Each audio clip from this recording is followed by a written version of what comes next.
वैश्येमादेवकी तर्यदायुः स्वस्ति न इन्द्रो वृद्धश्रवाः स्वस्ति नः पूषा विश्ववेदाः स्वस्ति नस्ताक्षो अरिष्टनेमिः स्वस्ति नो बृहस्पतिर्दधातु। ॐ शान्ति शान्ति शान्तिः।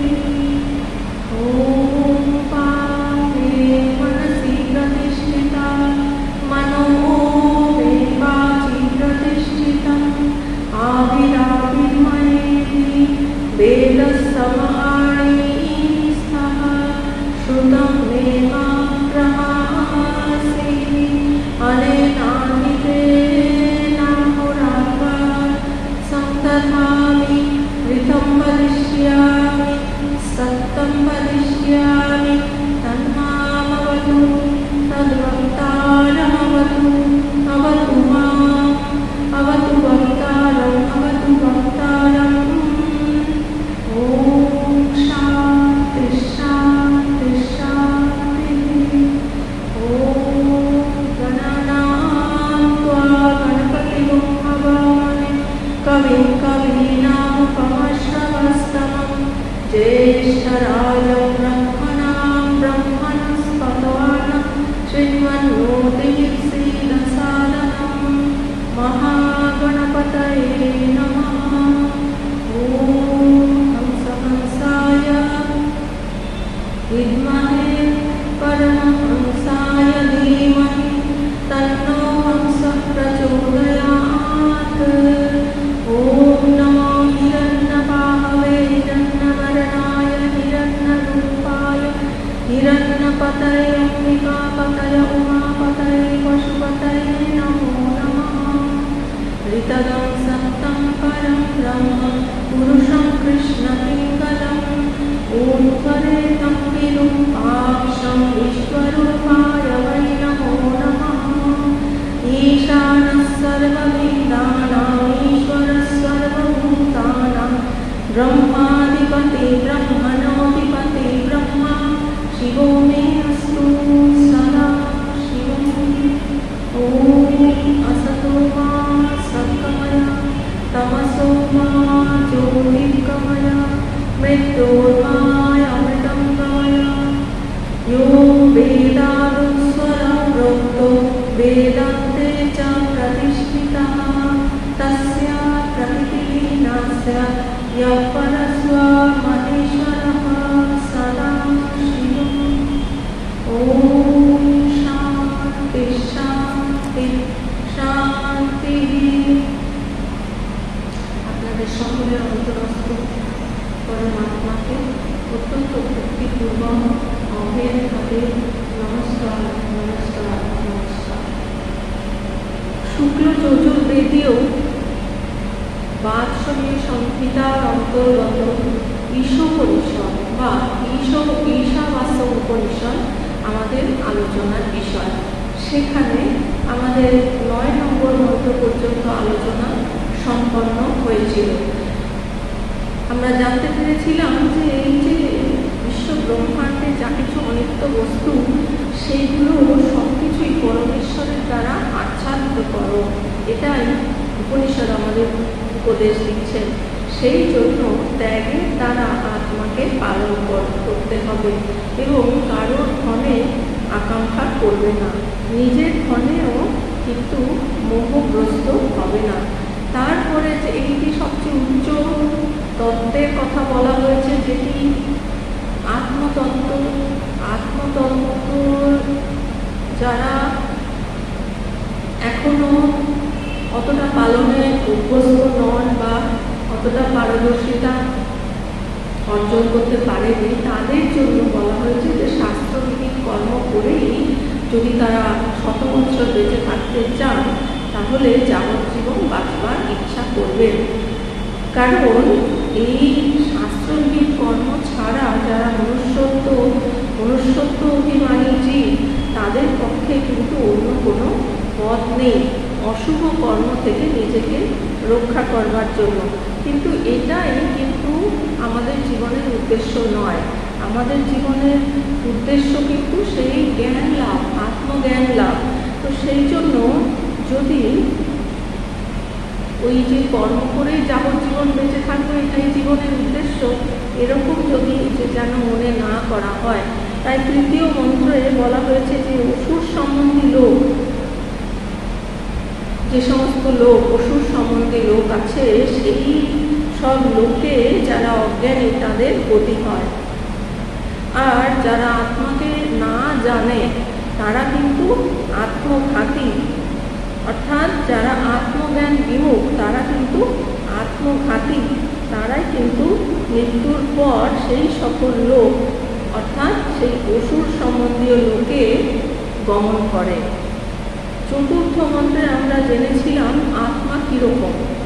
আত্মা হচ্ছেন নিশ্চল, তিনি মনের থেকেও আবার অধিক দ্রুতগামী। তারপরে তিনি ইন্দ্রিয় সকলের দ্বারা গম্য নন, আর আত্মা আবার মনের আগেই চলে যান। তিনি স্থির থেকেও আবার সবচেয়ে বেশি দ্রুতগামী, কারণ তিনি সবাইকে সব কিছুকে অতিক্রম করে যান। সেই আত্মা থাকাতেই কিন্তু সমস্ত কিছু কর্ম পরিচালিত হচ্ছে। তারপরে আত্মার আরও কথা বলা হয়েছে 5 নম্বর মন্ত্রে, যে আত্মা চলেন আবার তিনি চলেন না, তিনি অত্যন্ত দূরে আবার অতি নিকটে। সেই আত্মা এই সমস্ত প্রাণী দেহের অভ্যন্তরে, আর তিনি আবার সেই সমস্ত প্রাণী দেহের বাইরে এবং ভেতরে সর্বত্রই সেই আত্মাই বিরাজমান। তারপরে 6 এবং 7 নম্বর মন্ত্রে আত্মজ্ঞানের ফল আমরা জানতে পেরেছিলাম, যে যিনি সকল ভূতকে নিজ আত্মাতেই দেখেন এবং সমুদয় ভূতে নিজ আত্মাকে দর্শন করেন, তিনি সেই অনুভূতির ফলে কাউকে ঘৃণা করেন না, কারণ তার নিজের আত্মাই সর্বত্র বিরাজিত।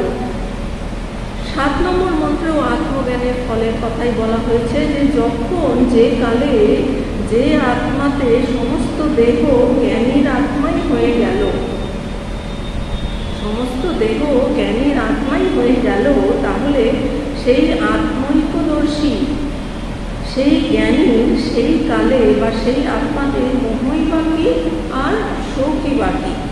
অর্থাৎ যিনি জ্ঞানী, যিনি যথার্থদর্শী, তার কোনো শোকও থাকে না, কোনো মোহ থাকে না, তিনি শোক মোহের পারে চলে যান। তারপরে 8 নম্বর মধ্যে আবার আমরা আত্মার যে টোটাল স্বরূপ, সম্পূর্ণ স্বরূপ, সেই বিষয়ে জেনেছিলাম, যে তিনি হচ্ছেন সর্বব্যাপী, শুদ্ধ, শরীর বর্জিত, অক্ষত, শিরারহিত, নির্মল, পাপ লেশ শূন্য, সর্বদর্শী, সর্বজ্ঞ, সর্বোপরি বিরাজমান, নিষ্করণ। সেই আত্মা নিত্য সংবৎসরার্থ প্রজাপতিদের জন্য সমস্ত কর্ম যথাযথভাবে বিভাগ করে দিয়েছেন। যে সেই আত্মা কীরকম, তিনি সর্বব্যাপী, তিনি হচ্ছেন ক্ষতরহিত, শিরাবর্জিত, তিনি পাপ লেশ শূন্য, এইরকম আত্মা। তারপরে এই যে কর্ম এবং জ্ঞান, কর্ম এবং উপাসনা, এই দুটোর সমুচ্চয়ের কথা 9 নম্বর মন্ত্রে বলা হয়েছে, যে শুধুমাত্র শাস্ত্রীয় কর্মের অনুষ্ঠান করে যারা কালাতিপাত করেন তাদেরকে বলা হচ্ছে যে তারা দর্শন প্রতিরোধক অন্ধকারে প্রবেশ করে। আসলে উপনিষদে, শাস্ত্রে যদি কোনো কিছুর নিন্দা করা হয়, তার অর্থ কিন্তু নিন্দা নয়, তার অর্থ হচ্ছে অন্য কোনো একটি বিষয়কে পরিস্ফুট করা হবে, তাকে তার গুরুত্ব উপলব্ধি করানো হবে, সেই জন্য ওইভাবে বলা হয়। তাহলে এই যে যারা শুধুমাত্র শাস্ত্রীয় কর্মের অনুষ্ঠান করে, তারা দর্শন প্রতিরোধক অন্ধকারে প্রবেশ করে, আর যারা উপাসনাতেই নিরত, তারা তা থেকে আরও অধিকতর অন্ধকারে প্রবেশ করে। অর্থাৎ শুধুমাত্র কর্মকারী, শুধু কর্ম করতে যারা পছন্দ করে, তাদের কী গতি হয়, দর্শন প্রতিরোধক অন্ধকারে প্রবেশ করে।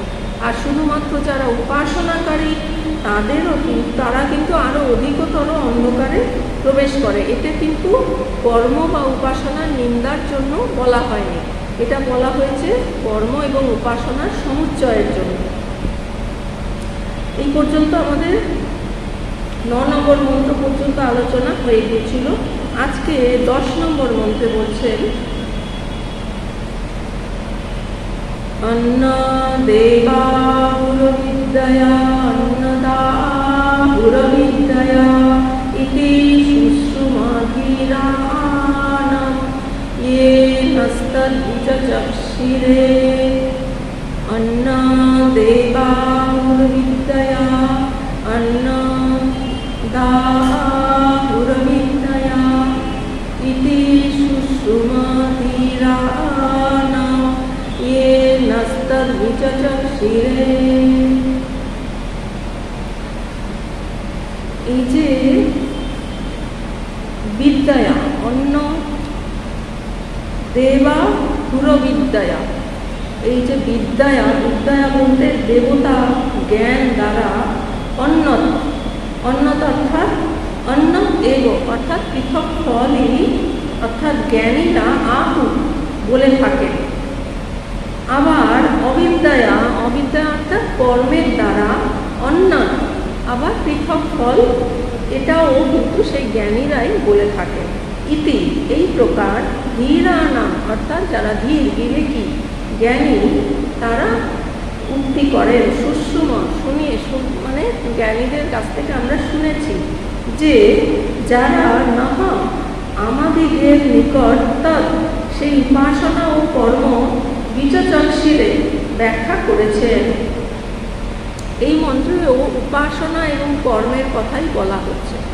এখন আমাদের প্রশ্ন জাগতে পারে যে আগের মন্ত্রেও তো বলা হলো যে কর্ম এবং উপাসনা যদি পৃথক পৃথকভাবে করা, মানে কর্ম শুধু কর্মকারী তারা কিন্তু অন্ধকারে প্রবেশ করে, আর শুধু উপাসনাকারী যারা তারা অধিকতর অন্ধকারে প্রবেশ করে। তাহলে এখানে কর্ম এবং উপাসনার কথা আবার কেন বলা হচ্ছে? এখানে বলা হচ্ছে এই জন্য যে দুটো কিন্তু একের সঙ্গে অন্যের অঙ্গাঙ্গিভাবে জড়িত নয়, দুটোর আলাদা আলাদা ফল, সেইটি বলবার জন্য এই মন্ত্র। যে উপাসনার পৃথক ফল এবং কর্মের পৃথক ফল, এটা আত্মতত্ত্ববিদগণ বলে থাকে। এটা আমরা সেই ধীমানগণের নিকট শুনেছি যারা আমাদের নিকট উপাসনা ও কর্মের ব্যাখ্যা করেছেন। কর্মের আলাদা ফল, আলাদা গতি, আর উপাসনার আলাদা ফল বা গতি। উপাসনা ও কর্মের সমুচ্চয়ের কারণ হেতু উভয়ের অবান্তর অর্থাৎ পৃথক পৃথক ফলভেদ উল্লিখিত হয়েছে। এইটি হচ্ছে ভগবান শঙ্করাচার্য যে এই মন্ত্রের ব্যাখ্যা লিখেছেন ভাষ্য, তার যে বাংলায় অনুবাদ সেইটি আমরা জানছি এখন। যে উপাসনা ও কর্মের সমুচ্চয়ের কারণ হেতু উভয়ের অবান্তর অর্থাৎ পৃথক পৃথক ফলভেদ উল্লিখিত হয়েছে। কর্ম এবং উপাসনার সমুচ্চয় অর্থাৎ দুটোই করা উচিত, এইটা আমরা আগের মন্ত্রে জেনেছিলাম। সেই জন্য এই দুটোর আলাদা আলাদা অবান্তর অর্থাৎ পৃথক পৃথক কী ফল সেইটি বলবার জন্য এই মন্ত্র।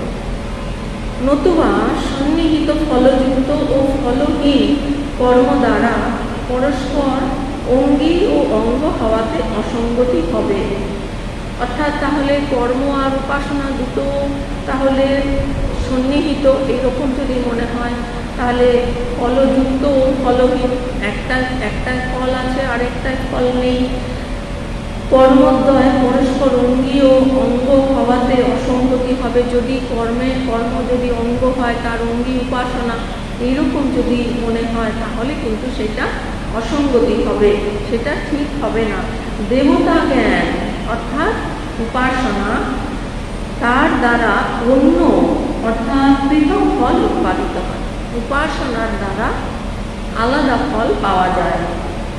এটা শাস্ত্রজ্ঞগণ বলে, যারা শাস্ত্রজ্ঞ, যারা শাস্ত্রের মর্মজ্ঞ, তারা বলেন যে উপাসনার ফলে কি হয়? উপাসনার ফল হচ্ছে দেবগতি। উপাসনার ফলে দেবগতি প্রাপ্ত হয়। মৃত্যুর পরে এই শরীরের মৃত্যুর পরে দেবগতি প্রাপ্ত হয় বা দেবলোক প্রাপ্তি হয়। উপাসনা দ্বারা সেই দেবলোকে আরোহণ করে। এই প্রকার শ্রুতিবাক্যে আছে যে এটা আমরা শাস্ত্র থেকেই জানতে পারি যে যারা উপাসনাকারী যাবজ্জীবন উপাসনা করেছেন তাদের এই শরীর ত্যাগের পরে কি গতি হবে, তাদের দেবগতি লাভ হবে। আর অবিদ্যা অর্থাৎ কর্মের দ্বারা পৃথক ফল উৎপাদিত হয়। উপাসনার আলাদা ফল, কর্মের আলাদা ফল। তাহলে উপাসনাকারী যারা তাদের তো দেবলোকে গতি হয়, আর যারা কর্মকারী তাদের কিন্তু আলাদা ফল, কারণ কর্মের দ্বারা পিতৃলোক প্রাপ্তি হয়। কর্মের দ্বারা স্বর্গলোক পিতৃলোক পর্যন্ত প্রাপ্তি হতে পারে, এটাও কিন্তু আমরা শ্রুতিবাক্য থেকেই জানতে পারি। এই প্রকার আমরা অর্থাৎ বুদ্ধিমানগণের উক্তি শুনেছি। যারা জ্ঞানী, যারা বুদ্ধিমান, যারা শাস্ত্রজ্ঞ, তাদের কাছ থেকে আমরা এগুলো জেনেছি। যে সকল আচার্যগণ আমাদের সেই কর্ম ও জ্ঞান ব্যাখ্যা করেছিলেন তাদের এই উপদেশ পরম্পরা ক্রমে আগত। এটাই হচ্ছে এই মন্ত্রের তাৎপর্য। নবম মন্ত্রে উপাসনা ও শাস্ত্রীয় কর্মের সমুচ্চয়ের উদ্দেশ্যে উভয়ের পৃথক অনুষ্ঠানে নিন্দা করা হয়েছে। যে কর্মকারীরা অন্ধকারে প্রবেশ করে, উপাসনাকারীরা অধিক অন্ধকারে প্রবেশ করে। তাহলে এই উভয় অনুষ্ঠানকারী যারা তাদের দুজনেরই কিন্তু নিন্দা করা হয়েছে। এতে সংশয় উপস্থিত হতে পারে যে একটি হয়তো অন্যটির অঙ্গ, যে হয়তো কর্ম উপাসনার অঙ্গ অথবা উপাসনা কর্মের অঙ্গ, এরকম মনে হতে পারে। তাই সেই সংশয় নিরসনের জন্য এই 10 নম্বর মন্ত্রে পৃথক পৃথক ফলের উল্লেখ করা হয়েছে। পৃথক পৃথক ফলযুক্ত কর্মদ্বয়ের অঙ্গ অঙ্গি সম্পর্ক থাকে না। যার নাকি পৃথক ফল, কর্মের আলাদা ফল, উপাসনার আলাদা ফল, দুটো সম্পূর্ণ ভিন্ন, তাই এখানে কিন্তু অঙ্গ অঙ্গির সম্পর্ক থাকে না। কারণ অঙ্গি বা প্রধান কর্মের ফল উল্লেখ থাকে, অঙ্গের আলাদা ফল থাকে না। অঙ্গ অঙ্গি যেখানে সম্বন্ধ থাকে সেখানে কি হয়, অঙ্গি বা প্রধান কর্মের ফলের উল্লেখ থাকে। অঙ্গি অর্থাৎ সেটি হচ্ছে প্রধান, তার ফলের উল্লেখ থাকে, আর অঙ্গের আলাদা কোনো ফলের উল্লেখ থাকে না। কারণ অঙ্গির যা ফল অঙ্গেরও সেই একই ফল। অঙ্গি অর্থাৎ প্রধান কর্মের যা ফল অঙ্গ কর্মেরও তাই ফল, একই ফল। অঙ্গির অনুষ্ঠানে অঙ্গ কর্মের অনুষ্ঠান অবশ্য কর্তব্য। এতে একটি নিয়ম আছে যে অঙ্গির কর্ম অনুষ্ঠান করলে অঙ্গর অনুষ্ঠানও কিন্তু অবশ্য করণীয়, অন্যথা সেই অঙ্গি কর্ম নিষ্পন্নই হতে পারে না। তাহলে দুটো সম্পূর্ণ হবে না, কারণ দুটো একের সঙ্গে অপরে অঙ্গাঙ্গিভাবে জড়িত। কাজেই একত্রে অবশ্য করণীয় বলে অঙ্গের সঙ্গে অঙ্গের সমুচ্চয়ের প্রসঙ্গ আসে না। এখন যদি সন্নিহিত কর্মদ্বয়ের মধ্যে একটির ফলের উল্লেখ থাকে এবং অপরটি থাকে না, তবে ফলশূন্য কর্মটি ফলযুক্ত কর্মের অঙ্গ হয়ে যায়। তাই না, একটি কর্মের ফলের উল্লেখ আছে, আরেকটির উল্লেখ নেই, তাহলে কি বোঝা যাবে যে ফলশূন্য কর্মটি ওই ফলযুক্ত কর্মেরই হচ্ছে অঙ্গ, তারই একটা অংশ। কিন্তু এখানে উপাসনা ও কর্ম উভয়েরই পৃথক ফল আছে বলে তাদের মধ্যে অঙ্গাঙ্গী ভাব নেই। কর্মের আলাদা ফল, উপাসনার আলাদা ফল, সুতরাং এদের মধ্যে অঙ্গ অঙ্গী ভাব বা সম্পর্ক নেই। এই পৃথক পৃথক ফলই তাদের সমুচ্চয়ের হেতু। এই দুটো সম্পূর্ণ আলাদা ফল, সেই জন্য এই দুটো সমুচ্চয়ের কথা শাস্ত্র বলছে। শাস্ত্রীয় এই সিদ্ধান্ত আচার্য পরম্পরা ক্রমে শিষ্য পরম্পরায় জানা গেছে। এইগুলো আমরা কোথা থেকে জানলাম? আমরা শাস্ত্র থেকে জেনেছি। শাস্ত্র কোথা থেকে এসেছে? যারা জ্ঞানী, যারা গভীর ধ্যানে সত্যকে উপলব্ধি করেছেন, সেই সত্য তিনি তার শিষ্যদের বলেছেন। আবার সেই শিষ্য যখন গুরু হয়েছে তিনি আবার তার শিষ্যদের বলেছেন। এইভাবে গুরু শিষ্য পরম্পরায় এই জ্ঞান চলে আসছে। সেই জন্য বেদের আরেক নাম শ্রুতি। আগে এটি লেখা হতো না, পরবর্তীকালে এটি লেখা হয় বিভিন্ন কারণে। পণ্ডিতেরা বলেন যে অবিদ্যার পর কি অগ্নিহোত্র অন্যান্য যজ্ঞকর্ম এবং বিদ্যার পর অর্থাৎ দেব দেবীর উপাসনা ভিন্ন ভিন্ন ফল উৎপন্ন হয়। কর্মের পৃথক ফল, উপাসনার পৃথক ফল। জ্ঞানী ব্যক্তিরাও এই কথা সমর্থন করেন। যারা শাস্ত্রজ্ঞ, যারা জ্ঞানবান, জ্ঞানী, যারা শাস্ত্রের মর্মজ্ঞ, তারা সকলেই কিন্তু এটি সমর্থন করেন। বিদ্যা এবং অবিদ্যা উভয়ই আত্মজ্ঞান লাভের অন্তরায়। বিদ্যা অর্থাৎ এখানে বিদ্যা বলতে দেবদেবীর উপাসনা, আর অবিদ্যা বলতে কর্ম। এখানে বিদ্যা এবং অবিদ্যা উভয়ই কিন্তু আত্মজ্ঞান লাভের অন্তরায়, অর্থাৎ কর্মটাও জ্ঞান লাভের অন্তরায় এবং উপাসনাও জ্ঞান লাভের অন্তরায়। কেন? কারণ দুটোতেই কিন্তু কর্তৃত্ব ভোক্তৃত্ব ভাব রয়েছে। কর্তৃত্ব ভাব রয়েছে। কর্তৃত্ব ভাব তখনই থাকবে যখন অহংকার বিদ্যমান, কিন্তু আত্মজ্ঞান লাভ হচ্ছে সম্পূর্ণ অহংকার মুক্ত অবস্থা। সেই অবস্থায় কিন্তু আত্মার দ্বারা কোনো কর্ম সম্ভব নয়। তো সেই জন্য বলা হচ্ছে বিদ্যা এবং অবিদ্যা অর্থাৎ কর্ম এবং উপাসনা উভয় কিন্তু আত্মজ্ঞান লাভের অন্তরায়। কিন্তু বিদ্যা অবিদ্যা অপেক্ষা নিকৃষ্ট। বিদ্যা অবিদ্যার থেকে নিকৃষ্ট। বিদ্যা শব্দটি এখানে বিশেষ অর্থে ব্যবহৃত হয়েছে। এখানে এর অর্থ হল দেবদেবীর উপাসনা। দেবদেবীর উপাসনার দ্বারা মৃত্যুর পরে আমরা দেবলোকে যেতে পারি, কিন্তু এর দ্বারা আমাদের কি লাভ হবে?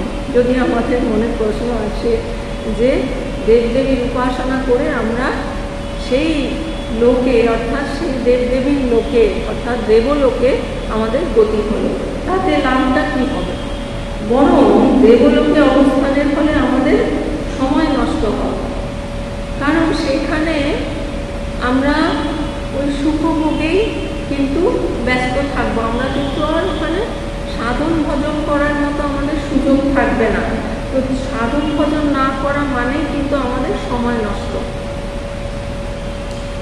সময়টা যথাযথ কাজে লাগানো কখন হয়? যখন আমরা মুক্তি লাভের জন্য, জ্ঞান লাভের জন্য, ঈশ্বর লাভের জন্য আরাধনা করি, জ্ঞান লাভের চেষ্টা করি। সেই সময়টাই হচ্ছে আমাদের যথার্থ সময়ের ব্যবহার।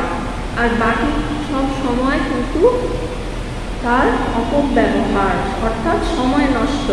কারণ যদি দেবলোকে অবস্থান না করতাম তবে সেই সময়টুকু আমরা আমাদের জীবনের যে লক্ষ্য আত্মজ্ঞান লাভ তা অর্জনের চেষ্টায় ব্যয় করতে পারতাম। সেই সময়টা আমাদের কাজে লাগত। দেবলোকে কিন্তু তা সম্ভব নয়। সেখানে একটা অন্য পরিবেশ, সেখানে সাধন ভজনের ঠিক পরিবেশ নয়। সেখানে আত্মজ্ঞান লাভের চেষ্টা আর থাকে না। ফলে এই যে বিদ্যার পথ মানুষকে গভীর থেকে গভীরতর অন্ধকারের দিকে নিয়ে যায়। বিদ্যার পথ অর্থাৎ উপাসনার পথ। সেই উপাসনা অর্থাৎ সেটি পূর্ণকর্ম, তার ফলে সেটি আমাদের দেবলোকে গতি হয়। আর সেখানে সুখ ভোগের প্রাধান্য থাকে। আর সেখানে আত্মজ্ঞান লাভের প্রচেষ্টা বা মুক্তি লাভের প্রচেষ্টার কিন্তু স্কোপ খুব কম থাকে। সেই জন্য বলা হচ্ছে যে বিদ্যার পথ অর্থাৎ উপাসনার পথ মানুষকে গভীর থেকে গভীরতর অন্ধকারের দিকে নিয়ে যায়। অবিদ্যা হচ্ছে কর্মকাণ্ড। এই যে নানান রকমের কর্মকাণ্ড, যেমন ধরুন অগ্নিহোত্র ইত্যাদি অন্যান্য যে যজ্ঞকর্ম, এই আমাদের দৈনন্দিন জীবনেরও কর্ম, এটাও কর্ম আমরা ধরতে পারি। সুতরাং আত্মজ্ঞান লাভের পথে এটাও কিন্তু একটা বাধা। কর্ম হলো অগ্নিহোত্র বা অন্যান্য যাগ করা, এই যাগযজ্ঞাদি এইগুলো। এই পথ আমাদের সোজাসুজি চিত্ত শুদ্ধির দিকে নিয়ে যায় না। এই যে অগ্নিহোত্রাদি বা অন্যান্য যে যাগযজ্ঞাদি, এগুলো কিন্তু আমাদের সরাসরি চিত্ত শুদ্ধি করে না। এ যেন অন্ধকারে পথ হাতড়ে বেড়ানো, এটাও কিন্তু আমাদের আত্মজ্ঞান লাভের পক্ষে সহায়ক নয়। সেই জন্য এটা যেন অন্ধকারে হাতড়ে বেড়ানোর মতো। তবে বিদ্যার পথের মতো এই পথে সময় এবং শক্তি অপচয়ে তত বেশি মাসুল দিতে হয় না। বিদ্যার পদ অর্থাৎ উপাসনা, যেটি হচ্ছে অনেক উচ্চ কোটির পুণ্যকর্ম, তার দ্বারা দেবলোক প্রাপ্তি হয়। আর দেবলোক প্রাপ্তি হলে সেখানে আমরা কিন্তু জ্ঞান লাভের প্রচেষ্টা করতে পারি না, তার ফলে আমাদের অনেক সময় নষ্ট হয়। সেই তুলনায় যারা কর্মকারী তাদের কি হয়, তাদের কিন্তু মানে বিদ্যা পথের থেকে এই পথে কিন্তু ওই শক্তি অপচয়ে কিন্তু তত বেশি মাসুল দিতে হয় না। কেন হয় না? এক্ষেত্রে শঙ্করাচার্যের চূড়ান্ত নির্দেশ হলো কর্ম এবং উপাসনার মধ্যে সমন্বয় সাধন করতে হবে। যারা কর্মকারী, অগ্নিহোত্রাদি বা অন্যান্য যজ্ঞ কর্মকারী, তাদের তো আর দেবলোকে গতি হচ্ছে না, তাদের পিতৃলোকে গতি হচ্ছে। তো তারপরে তাদের আবার মনুষ্যলোকে ফিরে আসতে হচ্ছে। তো সেই জন্য তাদের কিন্তু যারা বিদ্যার পথে, তাদের থেকে ক্ষতিটা বা শক্তির অপচয়টা কম হয়। এক্ষেত্রে শঙ্করাচার্যের সিদ্ধান্ত, শঙ্করাচার্যের চূড়ান্ত যে নির্দেশ, সেটি হলো যে কর্ম এবং উপাসনার মধ্যে সমন্বয় সাধন করতে হবে। যারা এখনো জ্ঞানের অধিকারী নন, তাদের জন্য তো আমরা দ্বিতীয় মন্ত্রে জেনেছি যে শাস্ত্রীয় কর্ম করে বেঁচে থাকতে হবে। 100 বছর যদি বেঁচে থাকতে চায়, তাহলে সে তো কর্ম উপাসনা নিয়েই থাকবে। তো শঙ্করাচার্য বলছেন যে শুধু কর্ম বা শুধু উপাসনা নয়, দুটোর মধ্যে সমন্বয় সাধন করতে হবে। দুটোরই সমুচ্চয় থাকবে, দুটোরই কম্বিনেশন থাকবে। এই দুটি পথ একত্রিত হলে আমরা আত্মজ্ঞানের দিকে তাড়াতাড়ি এগিয়ে যেতে পারব। এই যে কর্ম এবং উপাসনার সমুচ্চয়টা আমরা সর্বত্রই দেখতে পাই, আমরা মঠ মিশনেও দেখতে পাই যে 4 যোগের সমন্বয়ের কথা বলা হয়েছে, তাই না? যে আমাদের লোগোটা আছে সেটি 4 যোগের সমন্বয়ের একটা প্রতীক। সেখানে কর্মযোগ, ভক্তিযোগ, জ্ঞান যোগ এবং রাজযোগ, সব যোগেরই সমন্বয়ে চলতে হবে। এখানে শঙ্করাচার্যেরও সেই নির্দেশ যে কর্ম এবং উপাসনার মধ্যে সমন্বয় সাধন করে চলতে হবে। কেন? কারণ এই দুটি পথ একত্রিত হলে, দুটোই যদি সাথে সাথে চলতে থাকে, তাহলে আমরা আত্মজ্ঞানের দিকে তাড়াতাড়ি এগিয়ে যেতে পারব। কারণ এই সমন্বয় আমাদের চিত্ত শুদ্ধির দিকে নিয়ে যাবে। এই দুটোর সমন্বয় কিন্তু আমাদের চিত্ত আরো বেশি দ্রুত শুদ্ধি করে। এর ফলে ক্রমে আমাদের ভোগের প্রতি আসক্তি কমে যাবে এবং আমি আমার বোধ মুছে যাবে। এই যে আমি অর্থাৎ অহংকার আর আমার, অহং মম, এই দুটোই তো হচ্ছে আমাদের বন্ধনের কারণ। তাহলে যখন আর বন্ধনের কারণ কেন? আমাদের চিত্ত অশুদ্ধ বলে। আর চিত্ত যত শুদ্ধ হবে তত কিন্তু আমাদের এই আমি আমার ভাব কমতে থাকবে, আর ততই কিন্তু আমরা জ্ঞানের আরও উপযুক্ত আধার হয়ে যাব। আচার্য শঙ্কর একেই ক্রমমুক্তির পথ বলেছেন। অর্থাৎ সে কর্ম এবং উপাসনা সমুচ্চয়ের ফলে তার আরও দ্রুত চিত্ত শুদ্ধি হবে। চিত্ত শুদ্ধি হওয়ার ফলে তার আরও ঊর্ধ্ব লোকে গতি হবে। সেইখানে সেই লোকে গিয়ে, ঊর্ধ্ব লোকে গিয়ে সে জ্ঞান লাভ করবে। সেখানে সব বড় বড় জ্ঞানী আচার্যরা রয়েছেন, তাদের কাছ থেকে জ্ঞান লাভ করে তারপরে সেই ব্রহ্মার আয়ু শেষে সেই ব্রহ্মার সঙ্গেই সে মুক্ত হয়ে যাবে। এটাকেই বলা হয় ক্রমমুক্তি। ব্রহ্মলোকে গতি হবে, তারপরে ব্রহ্মার আয়ু শেষে সেই ব্রহ্মার সঙ্গে তার মুক্তি হয়ে যাবে। এটাকে বলা হচ্ছে ক্রমমুক্তি। আর যার এখানেই জ্ঞান হয়ে গেল তার তো সদ্য মুক্তি হয়ে গেল। তার এই জীবন থাকতে থাকতে যে মুক্ত অবস্থা, সেই অবস্থাটাকে বলা হয় জীবন মুক্তি। আর সে তার জ্ঞান লাভ হয়ে গেছে, তিনি জ্ঞানী হয়ে গেছেন, তাই জীবন থাকতে থাকতে যতদিন তার শরীর আছে কেন? প্রারব্ধ কর্মের জন্য। প্রারব্ধ কর্মের জন্য শরীর আছে, তাই যতদিন তার শরীর আছে সেই শরীরের দ্বারা তার কিন্তু শুভ কর্মই হবে। তার দ্বারা কিন্তু আর অশুভ কর্ম হওয়ার কোনো সম্ভাবনা নেই। ঠাকুর বলেছেন না যে তার কখনো বেচালে পা পড়ে না। সেই রকম যার জ্ঞান লাভ হয়ে গেছে কিন্তু প্রারব্ধ কর্মের জন্য তার শরীর বর্তমান, তাহলে ততদিন পর্যন্ত তিনি জীবনমুক্ত। আর যখন তার প্রারব্ধ শেষ হয়ে যাবে, প্রারব্ধ কর্ম শেষে যখন তার শরীর পাত হয়ে যাবে, তখন তার বিদেহ কৈবল্য লাভ হবে। সেটাকে সদ্যমুক্তিও বলা হয়। সদ্যমুক্তি আর এটা হচ্ছে ক্রমমুক্তি। এবার সকলের তো আর এখানে জ্ঞান লাভ হয়ে যাবে এমন নাও হতে পারে, কিন্তু তারা যদি এই কর্ম এবং উপাসনার সমুচ্চয়ে জীবন যাপন করেন, তাহলে তাদের দ্রুত চিত্তশুদ্ধি হতে থাকবে, আর তার ফলে তাদের আরও উচ্চ লোকে গতি হবে এবং সেখান থেকে তারা জ্ঞান লাভ করে সেই ব্রহ্মার আয়ু শেষে তারা মুক্তি লাভ করবে। এটাই হচ্ছে ব্রহ্মমুক্তি।